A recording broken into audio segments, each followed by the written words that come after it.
Thank you very much. Thank everyone for joining us this afternoon. It's might be said this can be a bit of a fireside chat. We were going to sit down with what we give our feet the next 20 minutes or so and give a bit more energy.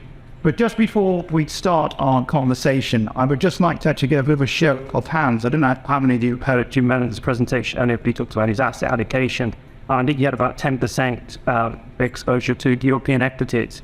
And it'd be quite interesting just to gauge where people are. So if you could put your hands up if you've invested in European equities over the last few years, just in Nicole, which is for about a third of you. That's pretty impressive. Thank you very much. We might ask a not dissimilar question at the end and just see how that number has changed. But Matthew was kind enough to introduce us. So effectively, I've got two portfolio managers. Okay, and you can see the names behind them. In terms of the investment trust that they manage, just to cover that off, and Francesco's been the gold-standing co-manager of JPMorgan European Discovery Trust. He's trading on about a 15% discount to the SO at the moment. At Zenah is involved with the JPMorgan European Growth and Income Fund, that's bringing about a 10% discount at the moment. But this session is called in Cutting Through the Doom and Gloom. And I think what we're trying to get to really is, should UK investors be worried about the prospects for European equities? And maybe, Francesco, we start with you in terms of what you feel about that. Yeah. So I've been looking at Europe most of my professional career. You can play that you with trust in 1998. And there's always very good reasons for being gloomy on Europe. But yet, if you look at small cap, this European small cap, it's one of the best, and I'm being modest here, it's one of the best indices in the world. And the reason for that is that Europe has so many areas of absolute excellence in niches, whether it be dental implants and whether it be luxury goods, etc. That these companies all started off as small caps. Gucci was once a small cap. All these companies were small caps, and they've grown into large caps. Large caps themselves did very well between 2000 and the financial crisis of 2008. So European companies in those days were outperforming the US. And then they've had a pretty terrible time since. But about 3 years ago, things started to change. So if you look at Europe large caps, they've kept pace with US large caps in the last 3 years. In the last year, they're about 10%, doing 10% better than the US. Now, why is that? Well, if I think about the index 20 years ago, it was quite boring. There were a lot of companies that were family run and not particularly well managed. Today, you have some of the best companies in the world, like European. If you think of ASML, if you saw our colleague speaking earlier on, you cannot have high-end semiconductors without ASML machine. You cannot have energy efficiency without a company like Schneider, who is instrumental in managing, for example, the energy efficiency he's building. And there are so many other areas, Ferrari, all the car companies, etc. These are products that Europe excels in, and the mistake people make is to think, if I buy a European company, they're selling into a slow-growing economy. But all these companies are selling in America, and more importantly for the future, very, very big in Asia.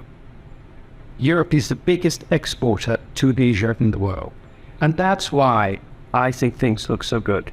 And yet, despite that, as some of you may have seen earlier when Peter was going through his slides, there is that valuation gap between European equities and US equities. I mean, that's certainly true. What changes that? What makes that gap close? Sure. So I think when you look at sort of long-term averages of the multiples of European large cap companies versus the US large cap companies, the multiple discrepancies have just actually grown over the last 3 years. And that a lot of the time, or much of the time, has been driven by the composition of the US index, for instance.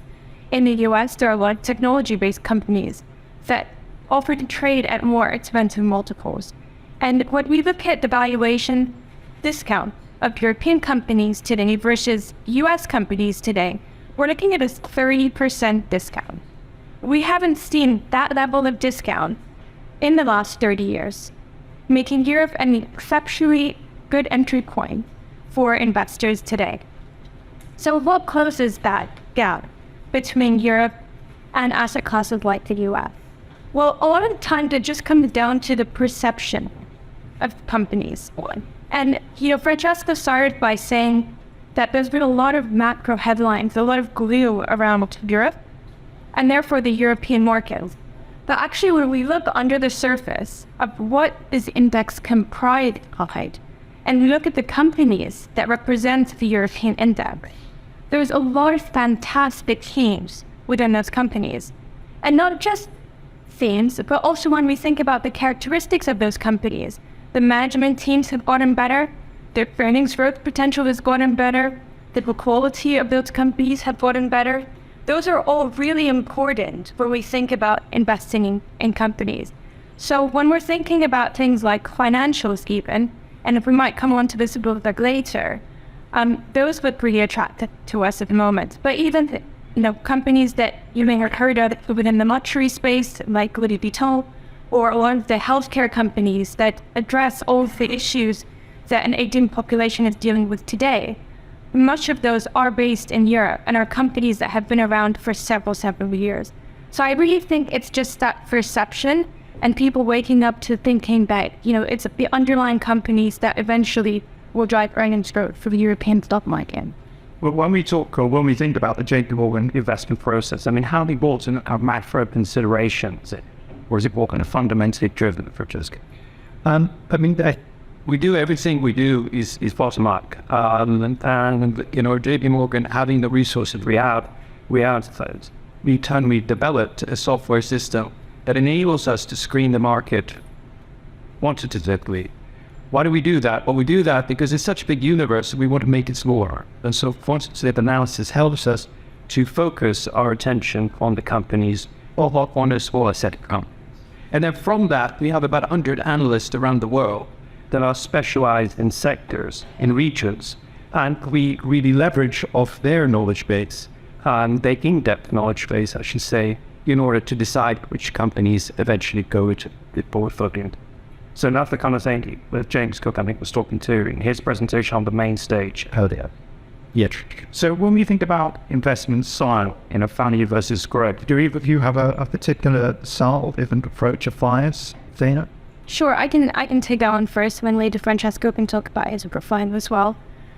So when we think about investing for our large cap portfolios, what we're really trying to deliver is a very balanced portfolio that is going to apply to a lot of use from a core European allocation perspective. So when we think about our portfolio as a whole, we actually want that portfolio to look like the super stock that you would really like to invest in, but obviously more diversified than just buying one particular company. So when we think about the characteristics that our portfolio has, we want to be cheaper than the market so that we can get that valuation upside.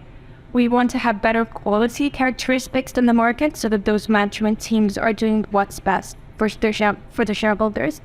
And then we want it to be faster growing than the market, as defined by momentum. We want things to be improving for those companies and their fundamentals to be getting better over time, because that tends to be correlated with a better share price performance. So altogether, we think about building a very diversified portfolio. And actually, when we look at the last 10 years of our performance of the portfolio, we can see that we have outperformed around 70% of the time when value has been outperforming. And we've also outperformed 70% of the time when growth has been outperforming. So while there's so much of this debate going on in the market of should I be buying value stocks or should I be buying growth stocks, actually when you invest in our trust, it doesn't matter because of our balanced approach being able to outperform in either of those market conditions. And Francesco, would that be the same for European Discovery Trust? Probably for small caps, they're a little bit more growthy, but I would very much state that we are growth at reasonable price. So for us, we won't buy growth at any price. We buy growth if we think it's good value at that valuation. I think it'd be quite helpful to give people, we talked about the process and how you look at the market, but to give them an example of holding in your portfolio and why it's there, basically. Zenah, maybe start with you. Sure. One of the largest stocks in our portfolio, as well as the largest assets that we have, is a company called Novo Nordisk. Many of you may have heard of this one, but if not, it basically addresses one of the most challenging areas of an aging and growing population, which is obesity as well as diabetes. Those markets, Novo Nordisk, Alanyum. So these markets are growing very strongly in the US, around 30% per year, and they are one of 2 companies that make drugs that address obesity as well as diabetes. And more recently, they have also introduced a drug in the market that is now available across different healthcare systems. And why is this important? I mean, obviously, having either of those 2 conditions isn't good, but just think of one example that the CEO had mentioned to us more recently in a meeting that we had with them. And that was that, imagine someone going in for an operating procedure, and they've been told by their doctor, you'll have an increased success rate if you lose weight ahead of this procedure. Now, by taking these injections, which you only take once a week for the period of sort of a couple months or so, and you can use weight to an extent that actually makes the procedure that you're going in for significantly more successful, then that's a fantastic opportunity to be able to give yourself those better chances. And it's a much easier way of doing it than by going in for some sort of drastic procedure, which in itself comes with risks and in itself takes a lot longer in order for you to be able to take that full procedure. So these are the kind of companies that we're really excited about, and we think that European markets have to offer. And Francesco, for you, I want to mention a lot, not just one, but certainly I think as a theme, I would say electrification. So for example, we own the largest manufacturer of high voltage cables in the world. Now, if you think about it today, with everything becoming electric, whether it's renewable energy or whether it's heat pumps at home or whether it's our induction bulb at home, and of course electric vehicles, there is going to be so much demand for high voltage cable, and that company is the biggest in the world. To give you an idea, I said earlier on, small caps tend to dominate niches in Europe. 3 European small caps have about 80% of the world market for high voltage cable. And if you look at Prysmian, normally they have an order backlog of around 2.5 billion euros. At the moment, they're running somewhere north of 7 billion.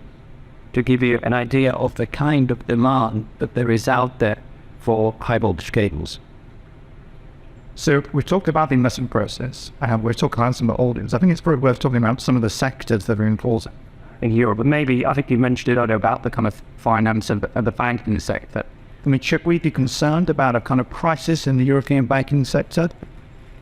Sure. I mean, I think there has been, of course, a lot of volatility at least being in the markets over the last month or so. And I think when things like this happen, especially in the financial sector, a lot of our minds go back to the global financial crisis. And we immediately think about the most disastrous situation if that can happen, and the impact that then has on the economies. We think this crisis is different. And let's just look at the facts of what actually happened. So things started actually in the US this time, not just in Europe. So that's probably my first point to mention. And they started with a bank called Silicon Valley. Silicon Valley, as has been, very recognized with the tech industry, had a lot of technology companies depositing some of their cash with them. And as they needed some of that cash in order to pay for some of their rising costs or some of their investments, they withdrew cash from this bank, creating an asset deposit mismatch within that bank in particular. But they were very unique circumstances to Silicon Valley and to a few other banks in the US. It's not necessarily the case that all US banks are going to have this particular issue. Now, of course, when we think about what happened in Europe, a lot of that creates some anxiety in Europe, but of course, when you take market forces into play, it impacted Credit Suisse. Now, Credit Suisse is a company within our universe. It is also a company that we haven't held for many, many years now. And that's because there's a couple things that were wrong with Credit Suisse. They tried to restructure their investment banking unit, and that was very unsuccessful. And and it had been so even in their most recent announcement back in September of last year. And the company was forecast to be loss-making for the next 2 to 3 years as well. So again, it's in a very unique circumstance. And so obviously banks had underperformed as this had sort of developed and as we got a news flow over the next few days and weeks. But thankfully it actually got resolved pretty quickly. And when we think about what's happened in the market since then, banking stocks have actually outperformed. And why is that the case? It's actually the reason that many of these banking stocks had underperformed for a very long time as well. It's that the regulation and the regulatory environment in Europe had been so harsh that so many of these banks had to actually create a lot of defense mechanisms within them that would allow them to withstand these shocks. And that is actually what was demonstrated to be the case over the last few weeks. So it's just interesting to note also that the regulatory environment and the regulation in Europe was actually so much harsher than the US, that in Europe, for instance, all we've seen is the impact on Credit Suisse. We haven't even started to see deposit outflows coming out in the sector. And that's been a really interesting feature within Europe when we compare it to the US, for instance. So when we think about where we are today, is this something that we're monitoring? Absolutely. But we don't necessarily think of it as a particular crisis that could derail the macroeconomic situation that we see ourselves in today. So when we think about the respective investment trusts, one of the themes today has come through a number of presentations of the advantages of the investment trust structure provides to fund managers and investors alike. How do you use that investment trust structuring more respective cases? Sure. In terms of some of the advantages that you can take advantage of in an investment trust structure, I can really think of 3 of them when we think about the European Growth Income Trust. So the first one, it being gearing, which I think Frankie started to talk to you about, and taking advantage of that open-end structure in terms of having a potential to gear the portfolio. In theory, we can also gear up to around 20%. In practice, as you recall from earlier on my earlier comments, we like to have a more balanced approach to our investing. So we don't necessarily want gearing to show up the rest of our investment decision to within the portfolio. So on average, you find that the gearing of our portfolio ends up being around a mid-single digit over the longer term. And it's a fantastic way to take advantage of rising markets. And we know that over the long term, markets do go up. The second one is our enhanced dividend policy. You may have noticed that we have restructured our trust. We've changed our name to Growth Income roughly a year ago. And the reason that we've done that is because it really allows us as portfolio managers, to find the best investments for our clients and for our investors. But it still allows us to take advantage of the investment trust structure in order to provide an income to our clients. So the way that works is at the end of our fiscal year, which just happened at the end of March, we take that NAV and we apply 4% dividend yield that gets paid out quarterly for the next year, irrespective of the actual underlying yield that our portfolio has. Now, if there is a mismatch, which sometimes there can be, then that gets paid out of our reserves. But having the lines of trust that has been around since 1929, I can assure you that there is plenty of reserves within that investment trust. And then finally, something that Simon had alluded to before is the discount to NAV. So if we think that Europe is looking like it's attracted value, which Francesco and I certainly do, and then you can take advantage of buying an investment trust at a discount. So for our trust, it would be around 10%, and Francesco, it's around 15%. We're almost out of time. So just maybe a final question to Francesco. Just to kind of wrap this all up, we asked the question at the outset, who's invested in European equities, and why should people in general have a look at Europe for the end? Well, I think number one is there are fantastic companies. And I think that is probably the piece of the puzzle that people have missed over the last year. We always hear about these great American companies, but there are fantastic companies in Europe as well. And the other thing is valuation. We've seen all the data point to valuations already attractive. In my states, in small caps, the valuation of price book at the moment is similar to where they were at the time of the European financial crisis back in 2012-13. But this is nothing like that for us. That crisis was existential. We were looking at the potential breakup of the euro. Today, we're looking at inflation that at the moment is actually falling by about 1% per month anyway. So, to me, this is a great opportunity for the next years. Ladies and gentlemen, thank you very much for your attention today. Portfolio managers will be around at the JPMorgan School for a short while. Thank you.